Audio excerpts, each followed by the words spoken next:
So this news just came in and there's been words from Subaru today, August 31st, regarding a recall on the new BRZ. Then after a few minutes it goes the same for Toyota. They are calling a recall on Type A GR86 and BRZs. It's been actually going all around the web that a lot of us are experiencing some hyper flashes when they turn the signals. And it seems like the cause of this is actually the rear tail lamps. They pointed out the problem of these taillights, and they were, in the real combination lamp or tail lamps, it may be difficult to raise the voltage to turn on the rear direction indicator and rear emergency flashing indicator, which is a hazard, due to insufficient electronic circuit setting of the component parts. Therefore, there's a risk that the rear direction indicators and the rear emergency flashing indicators light will go out temporarily. And there you go, since we used Google Translate, I say that it is like temporarily out, but tenmetsu actually means like flashing, so this actually points out the hyper flashing issues. Now you may be asking, what is Type A?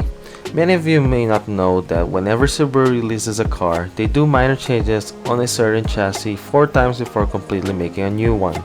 So first they released these twins as Type A.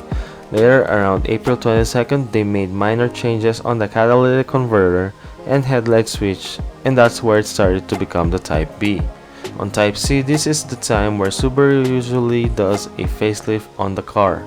So currently, they are still manufacturing Type B, GR86 and BRZs.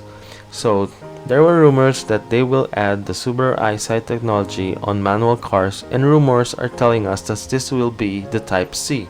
But anyways, the current recall is for those manufactured between June 28, 2021 to April 11, 2022 for Subaru, and October 19, 2021 to April 13, 2022 for Toyota.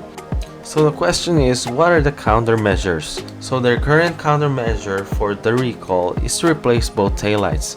So I haven't seen any posts on both Toyota and Subaru aside from Japan, but we all have been experiencing and seeing these hyper flashes all over the globe. So let us know on the comments what your local dealership told you regarding this issue. If you like this information, please give us a like and subscribe if you want to see more GR86 and BRZ content. And please help us raise this channel because it's really hard these days because of the algorithm. This will be all, and see you on the next one.